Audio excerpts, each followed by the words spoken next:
Very good morning students. I hope आप अच्छी health में होंगे। Last lecture if you remember हम लोग डिपॉजिटरी सिस्टम खत्म करने पर आए थे, खत्म नहीं कर पाए थे क्योंकि टाइम कंप्लीट हो गया था।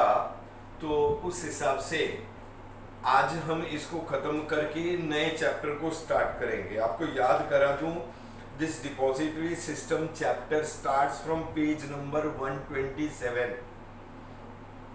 सबसे पहले मैंने आपको इंट्रोडक्शन बताया कि 1996 से पहले इंडियन स्टॉक मार्केट में क्या प्रॉब्लम्स थे, physical delivery of share certificate से संबंधित।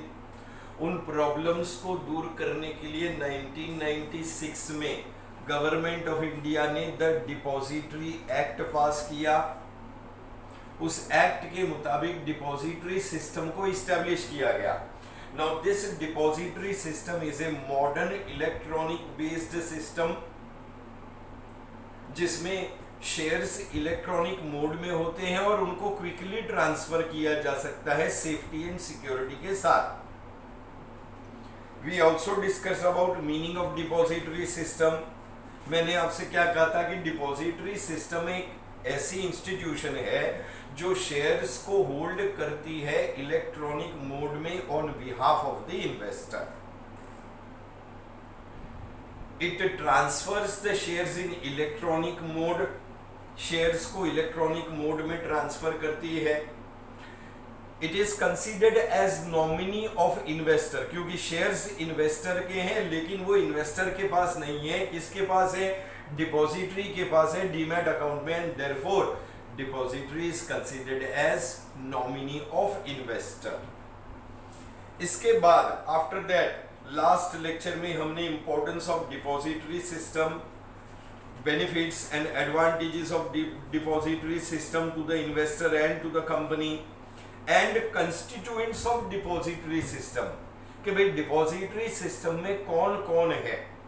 सर डिपॉजिटरी सिस्टम में सबसे पहले तो डिपॉजिटरी है, उसके बाद में उनके एजेंट्स जिनको हम डिपॉजिटरी पार्टिसिपेंट कहते हैं, बेनिफिशियल ओनर यानी कि इन्वेस्टर, और नंबर 4 है द इशूअर कंपनी यानी कि वो कंपनी जिसने शेयर्स या डिबेंचर्स इशू किए हैं। अब आते हैं उसके आगे, दैट इज कॉन्सेप्ट्स और terms related to depository system. See depository system में कुछ टर्म्स हैं जिनके मीनिंग के बारे में आपको पता होना चाहिए, क्योंकि ये objective fill in the blanks वगैरह में पूछे जा सकते हैं। कि भी सबसे पहला टर्म दैट इज डीमटेरियलाइजेशन। मैं आपको क्लियरली बता दूं कि 1996 से पहले कागज के शेयर सर्टिफिकेट हुआ करते थे जिनको हम फिजिकल सर्टिफिकेट कहते हैं। इन फिजिकल शेयर सर्टिफिकेट को जब मैं इलेक्ट्रॉनिक शेयर्स में कन्वर्ट करता हूं तो then that process is known as dematerialization. उस प्रक्रिया को हम डीमटेरियलाइजेशन कहते हैं। तो डीमटेरियलाइजेशन क्या है? It is a process of converting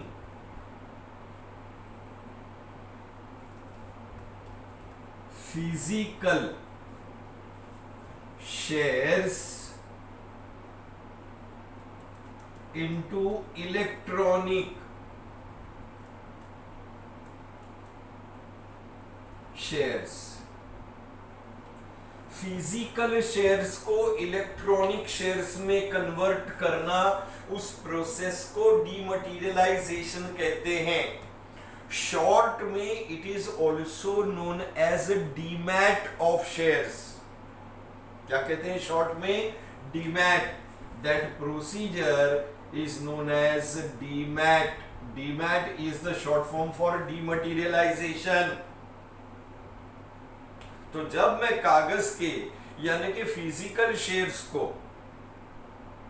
electronic shares में कन्वर्ट करता हूं, उस प्रक्रिया को या उस प्रोसेस को हम डीमटेरियलाइजेशन कहते हैं। नंबर 2 है रीमटेरियलाइजेशन। ये डीमटेरियलाइजेशन का रिवर्स है। डीमटेरियलाइजेशन में हम फिजिकल शेयर्स को इलेक्ट्रॉनिक शेयर्स में कन्वर्ट करते हैं। रीमटेरियलाइजेशन में it is a process of converting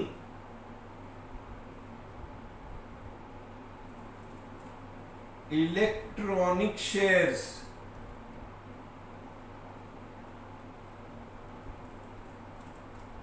into physical shares।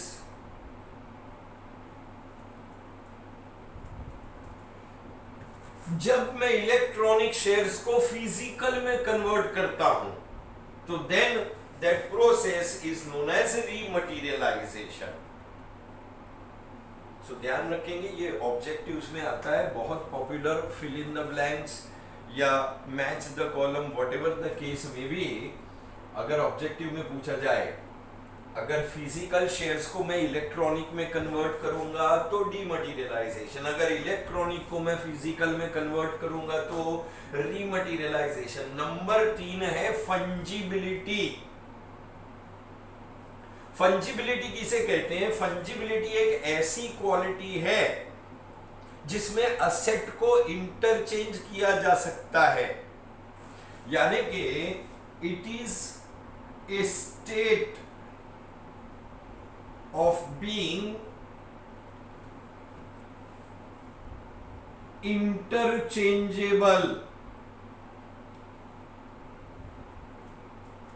Asset को इंटरचेंज किया जा सकता है, बट ध्यान रखें ये फंजिबिलिटी या इंटरचेंजेबल की क्वालिटी सभी असेट्स में नहीं होती है।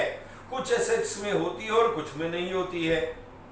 फॉर एग्जाम्पल लैंड जो असेट है वो इंटरचेंजेबल नहीं है कि तू मेरी जमीन ले ले और मैं तेरी जमीन ले लेता हूं। दोनों की जमीन की क्वालिटी में अंतर हो सकता है, बट कुछ केसेस में ये सेम रहता है। जैसे गोल्ड है, हम पुराना गोल्ड ज्वेलरी शॉप को देते हैं और बदले में नया ज्वेलरी खरीद करके लेते हैं। पुरानी ज्वेलरी दिया और नया ज्वेलरी लिया। Gold is interchangeable. ये 10 रुपये की नोट देखें, आपने मुझे ये नोट दी और मैंने बदले में आपको ये नोट दे दिया। ये भी 10 रुपया, ये भी 10 रुपया, ये भी चलेगा, उसके बदले में ये भी चलेगा। मान लो मेरे पास ये 2 10 की नोट है, मैं ये दुकानदार को देता हूं, वो बोलता मैं ये नहीं लेगा, मैंने ये वापस लिया, उसको ये दे दिया। इसके बदले में ये चल गया, ये भी 10 रुपया, ये भी 10 रुपया। That is fungibility, interchangeable. पुराना ज्वेलरी दिया और बदले में नया ज्वेलरी लिया। गोल्ड है, करेंसी नोट है, ये सारे ऐसे एसेट्स हैं। उसी तरीके से फंजिबिलिटी जो है सिक्योरिटीज में भी होती है। In securities also you have this quality of fungibility, जहां पर शेयर्स के बदले में शेयर्स लिए और दिए जा सकते हैं। नंबर 4 है international securities identification number, ISIN। हर कंपनी के शेयर्स को पहचान देने के लिए उसको एक यूनिक 12 डिजिट का कोड दिया जाता है। तो ये ISIN क्या है? It is a unique 12 digit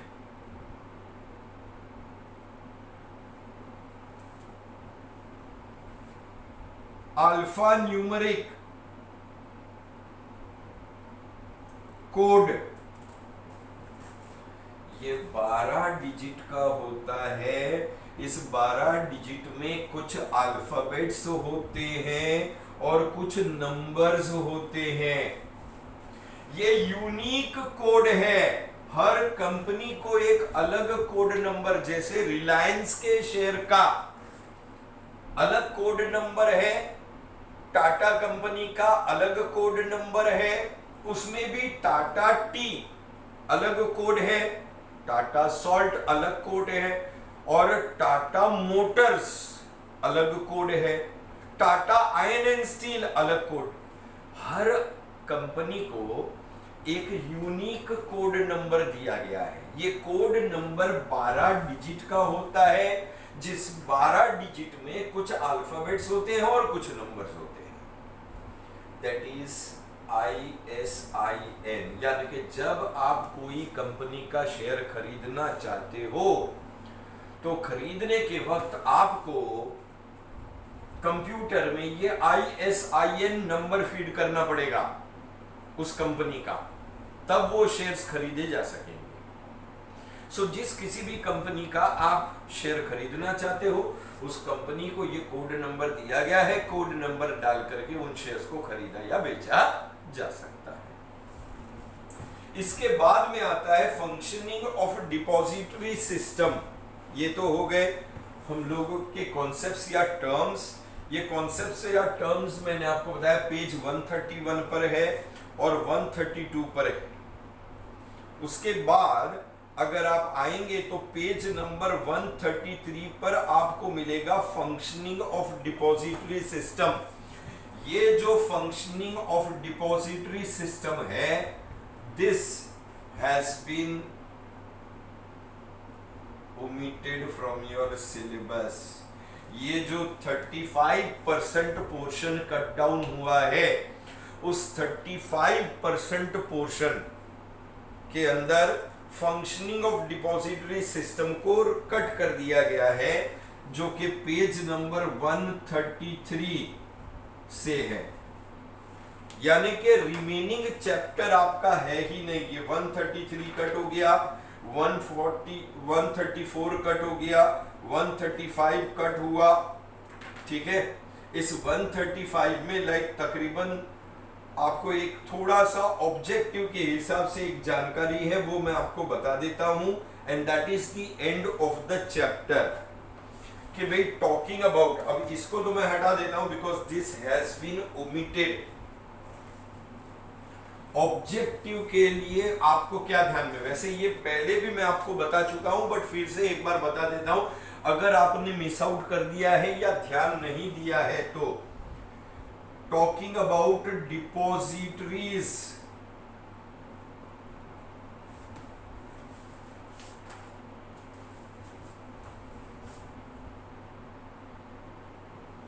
in India, दो डिपॉजिटरीज हैं इंडिया में। There are 2 depositories in India. Objective के लिए आपको वही याद रखना है, उनके नाम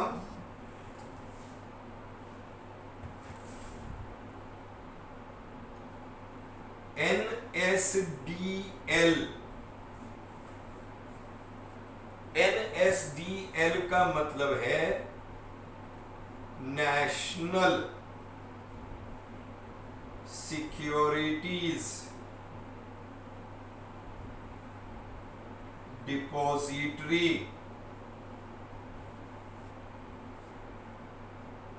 limited. National securities depository limited NSDL। इसको शुरू किया गया इन द ईयर 1996। ये पहला डिपॉजिटरी है, आपको नाम याद रखना है, नेशनल सिक्योरिटीज डिपॉजिटरी लिमिटेड यानी कि NSDL। कब शुरू किया गया याद रखना है, 1996। मैच द कॉलम में हो सकता है आपको एक साइड में NSDL देंगे, दूसरी साइड में 1996 देंगे। दूसरा डिपॉजिटरी जो है उसका नाम है CDSL। CDSL का फुल फॉर्म क्या है? सेंट्रल डिपॉजिटरी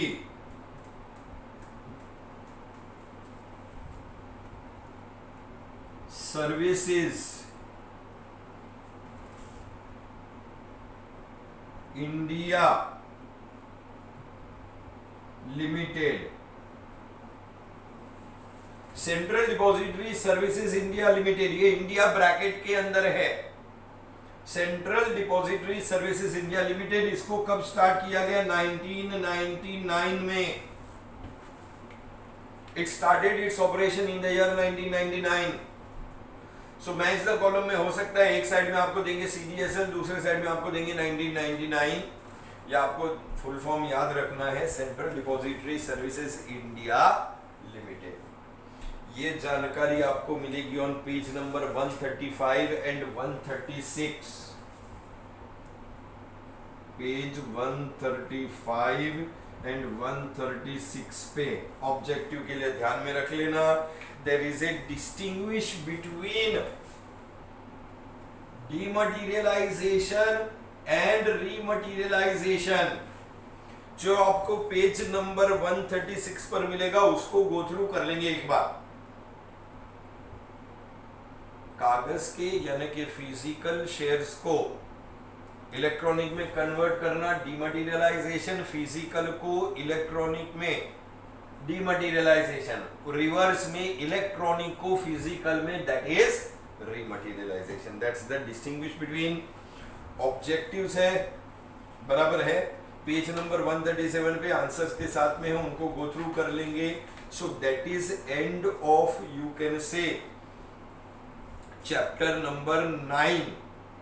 तो अब मैं आपको बता देता हूं, if you go to the index, यदि आप इंडेक्स में जाएंगे तो आपको समझ में आ जाएगा कि हमने 1 से लेकर के 5 तक 1 to 5 लाइन से चैप्टर्स खत्म कर दिए हैं।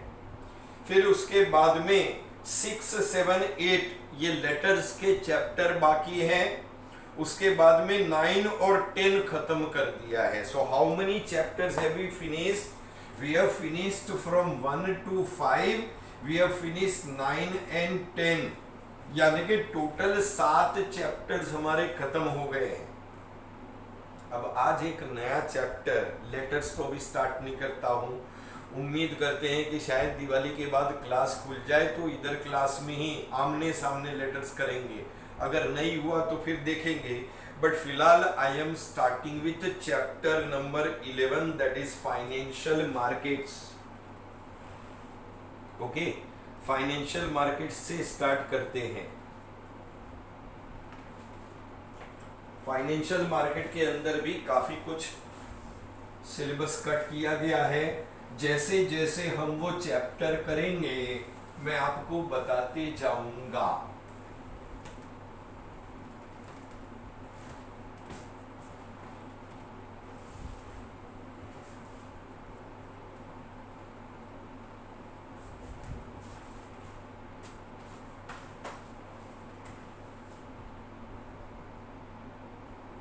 Chapter 11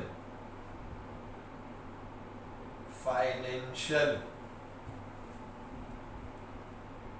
markets.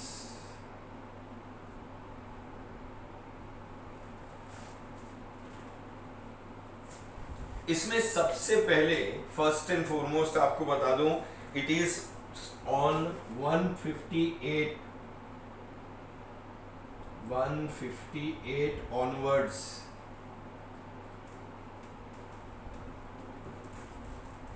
आपको ये चैप्टर मिल जाएगा 158 पेज नंबर ऑनवर्ड्स। इसमें सबसे पहले फर्स्ट यू हैव इंट्रोडक्शन।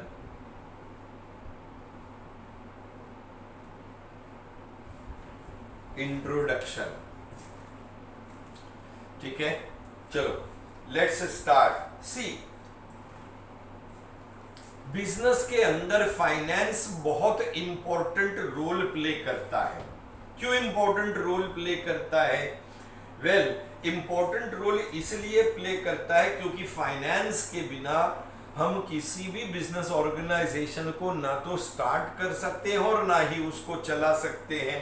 तो स्लोली सबसे पहले finance plays an important role in business। Finance के बिना बिजनेस को स्टार्ट करना पॉसिबल नहीं है, फाइनेंस के बिना बिजनेस को चलाना भी पॉसिबल नहीं है, उसको एक्सपांड करना पॉसिबल नहीं है। सो फाइनेंस क्यों चाहिए बिजनेस में? सर फाइनेंस बिजनेस में दो कारणों से चाहिए। It's required for 2 reasons. पहला रीजन, या हम 3 रीजंस कर सकते हैं। पहला रीजन है फॉर्मेशन, यानी कि बिजनेस को स्टार्ट करने के लिए, बराबर। दूसरा कारण क्या है? फाइनेंस क्यों चाहिए? What is the second reason? Sir दूसरा कारण है रूटीन ऑपरेशंस, यानी कि बिजनेस को चलाने के लिए, that is running the business. और तीसरा बिजनेस को बढ़ाने के लिए चाहिए, क्योंकि अगर बिजनेस को बढ़ाएंगे तो नया प्लांट, नया मशीनरी, मॉडर्न टेक्नोलॉजी, इन सब के लिए भी कैपिटल चाहिए, फाइनेंस चाहिए। सो दैट इज एक्सपांशन।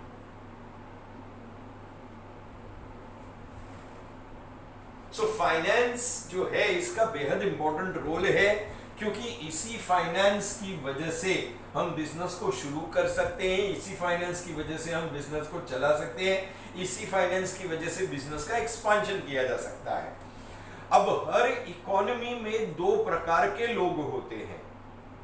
एक वो लोग हैं जिनके पास भरपूर पैसा है, मगर उनको मालूम नहीं कि इस पैसे का क्या करें। वो इस पैसे को इन्वेस्ट करना चाहते हैं। और दूसरा वो लोग हैं इकोनॉमी में जिनके दिमाग में बिजनेस की आइडियाज हैं, मगर पैसा नहीं है। यानी कि एक तरफ वो है जिनके पास पैसा है मगर मालूम नहीं उस पैसे का क्या करना, दूसरी तरफ वो लोग हैं जिनके दिमाग में आइडिया है मगर पैसा नहीं है। एक को पैसा देना है, दूसरे को पैसा लेना है। एक इन्वेस्टर है, दूसरा बोरोवर है। इन दोनों को मिलाने का काम करता है financial market. See every economy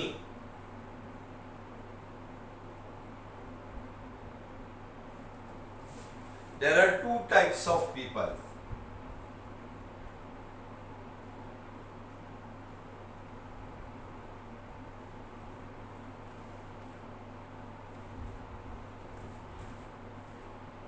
दो प्रकार के लोग होते हैं।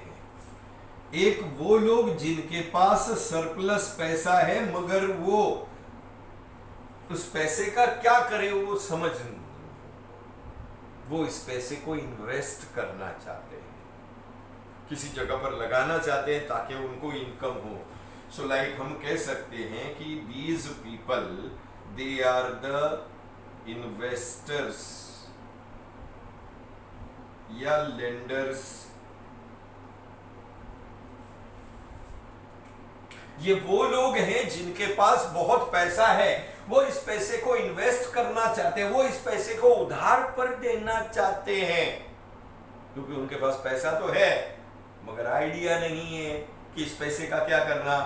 दूसरी तरफ वो लोग हैं जो पैसे को इस्तेमाल करना जानते हैं, उनके पास आइडिया है मगर पैसा नहीं है, यानी कि उनको पैसा चाहिए।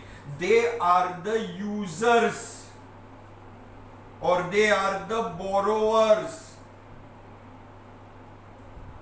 ये यूजर्स हैं या बोरोवर्स हैं, ये पैसा देना चाहते हैं, ये पैसा लेना चाहते हैं, ये इन्वेस्ट करना चाहते हैं, ये पैसा यूज करना चाहते हैं। इन दोनों को मिलाने का काम करता है financial market. So financial market in दोनों के बीच में लिंक का काम करता है। किसका काम करता है? लिंक का, इन्हें जोड़ता है। Financial market acts as a link between the two. Financial market दोनों को मिलाएगा, एक को पैसा देना है, दूसरे को पैसा लेना है, एक लेंडर है, दूसरा बोरोवर है, और दोनों को मिलाएगा कौन? Financial market. So financial market you can से फाइनेंशियल मार्केट brings both मतलब कौन, लेंडर या बोरोवर, इन्वेस्टर या user, both together and acts as link between the two.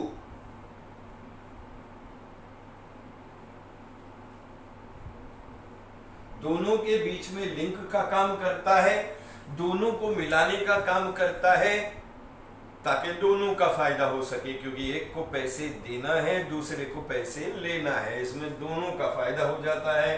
That is financial market. इस फाइनेंशियल मार्केट का मीनिंग और इसके functions and the remaining chapter हम नेक्स्ट लेक्चर में डिस्कस करेंगे। आज के लिए इतना ही काफ़ी है, यहाँ पर हम लोग स्टॉप करते हैं। घर पर रहें, सुरक्षित रहें। Thank you very much.